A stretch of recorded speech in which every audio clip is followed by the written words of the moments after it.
안녕하세요. 이번 강의 시간 기본서 203페이지 203페이지 철골구조 두 번째 시간 보도록 하겠습니다.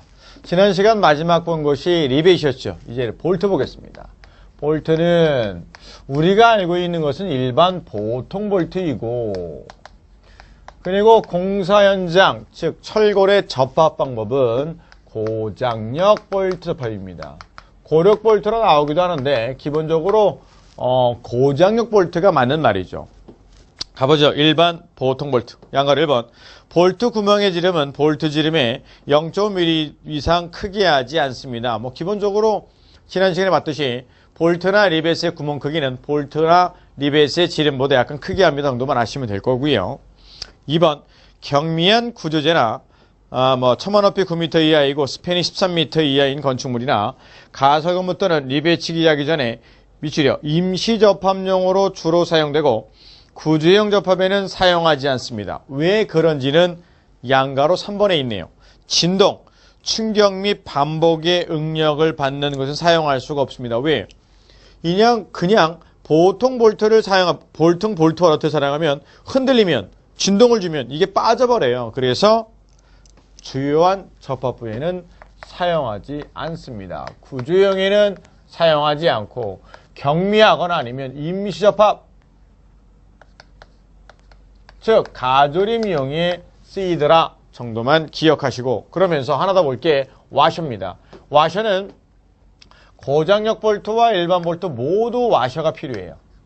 와셔가 뭐냐면 현장분들은 와셔라고도 부르는데 시험에서는 와셔라고 나올 겁니다.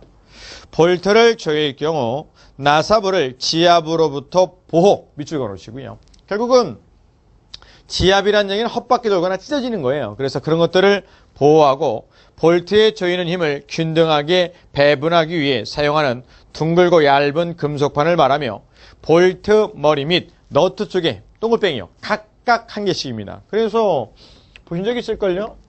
이렇게 있으면 볼트 너트 있으면 여기 하나 끼고 밑에 하나 끼워서 접합을 하는 거죠. 요거를 와셔라 부르더라. 지압응력으로부터 보호, 헛바퀴 도는 걸 보호합니다. 힘을 균등히 배분하기도 하고요.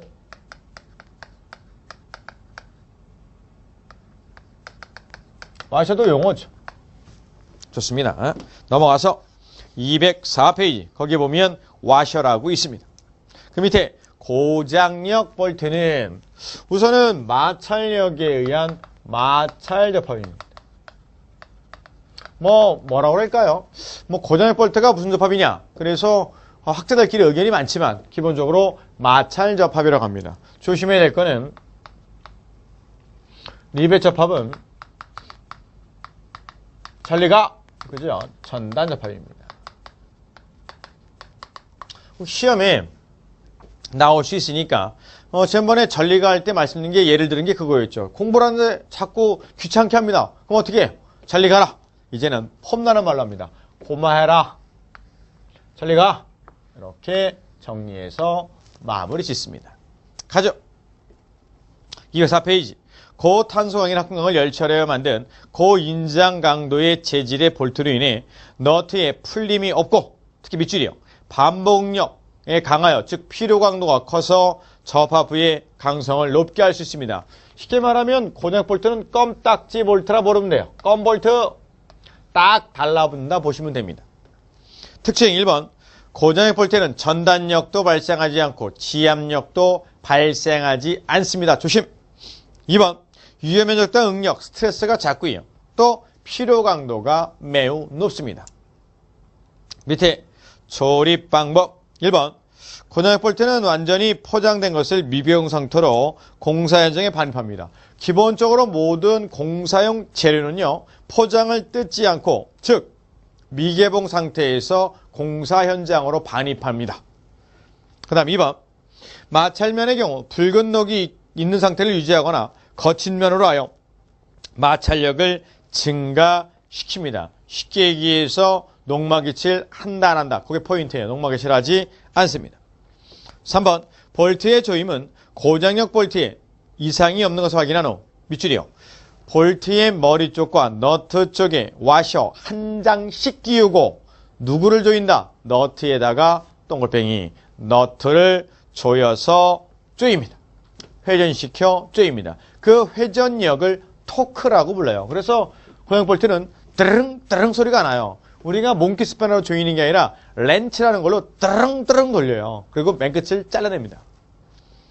205페이지 맨 위에 4번 고장력 볼트의 조임은 표준 볼트 장력을 얻을 수 있도록 미축입니다. 한 방에 모두 조이는 게 아니라 1차 조이고 그리고 조였는지 안 조였는지 금매김하고 그 다음에 2차 조임 본조임에서 마무리 씁니다. 1차에서 80% 정도만 먼저 조이고 금매긴 다음에 금매기면 거기 있는 것처럼 조였는지 안 조였는지 확인하기 위해서 볼트에 이렇게 표시를 해두는 거예요. 됐습니까? 그래서 2차 본조임으로 마무리 짓습니다.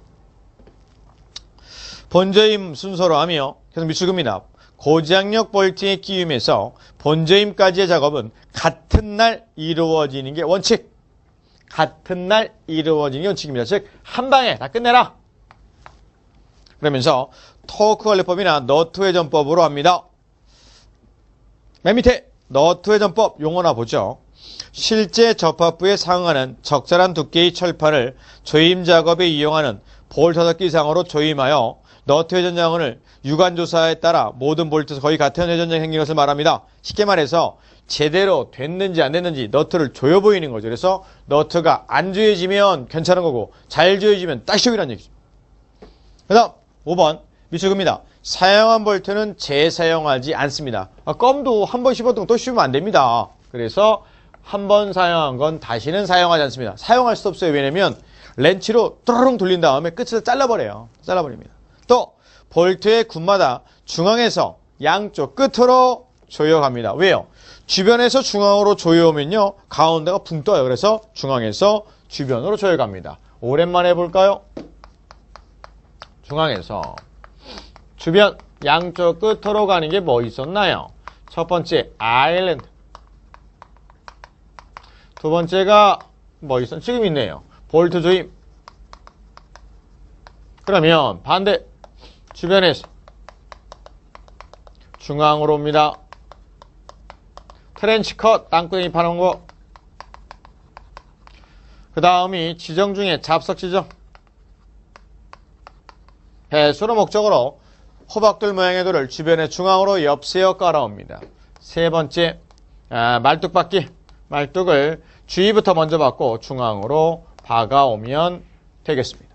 그죠? 또 뭐 있죠? 네 번째 콘크리트 보에 타설. 콘크리트에서 보에서 타설할 때는 주변에서 중앙으로 해서 중앙부에 수직 방향으로 이어붙기를 하여야 합니다. 됐죠? 잘 정리해 봅니다.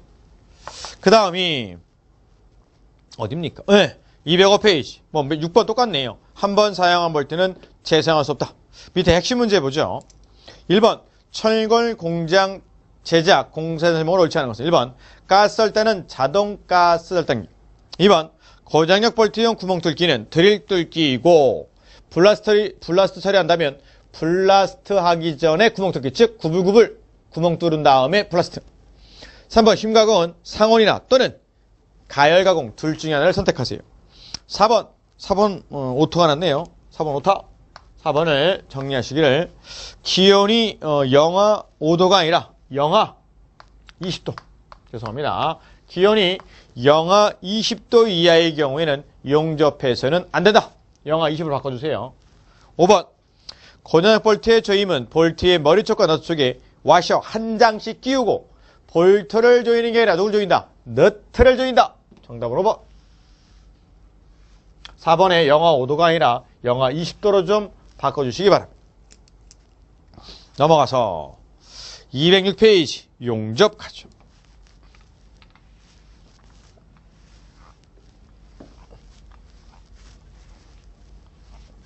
용접입니다. 아무래도 유일하게 1차로 보다 보니까 용접을요. 그러다 보니 용접이 자주 언급됩니다. 용접을 말이라 부르기도 하고 또는 웰딩이라 부르기도 해요. 중요한 거 아닙니다. 가죠. 특징. 당연히 리벳이나 고정액 볼트를 조이거나 박을 때는 꽝꽝꽝 소리 나고